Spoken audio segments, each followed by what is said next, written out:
ইসকনের গুন্ডারা হেরে যাবে, ইসকনের সন্ত্রাসীরা হেরে যাবে। ইসকনের জমিন না এটা, এটা ইমানদারের জমিন, এটা মুসলমানের জমিন, এটা কালেমার জমিন, এটা হকের জমিন। এই বাংলার জমিনে ইসলামের পতাকা উড়বে, কালেমার পতাকা উড়বে। এই ভারতীয় আধ্যাত্মবাদের, ভারতীয় এই পৌত্তলিকদের কোন ষড়যন্ত্র বাংলাদেশের জমিনে বাস্তবায়ন হবে না। যুবক দাঁড়ায় চিৎকার বড় বলো ইনশাআল্লাহ।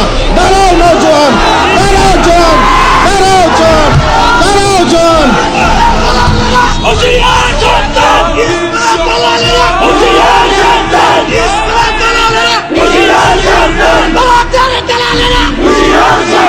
আরো জোরে বলো, আরো জোরে বলো।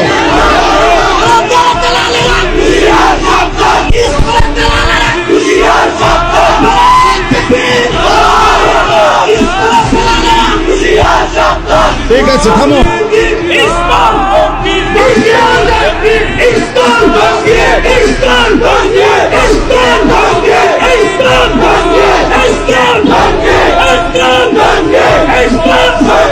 থামো, ঠিক আছে।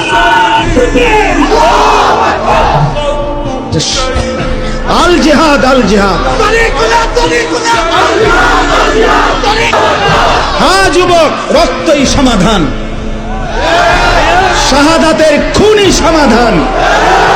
কোন হিন্দু বেঈমান এই জমিনে আমরা কোনদিন তাদের উপরে কোনো জুলুম করি নাই।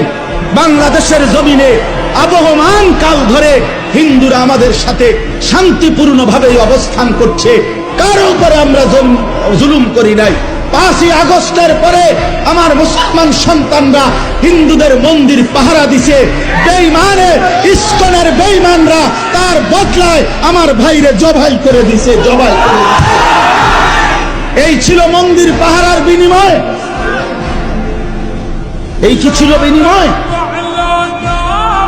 আমরা তো কোনোদিন জুলুম করি নাই, কোনোদিন জুলুম করি নাই।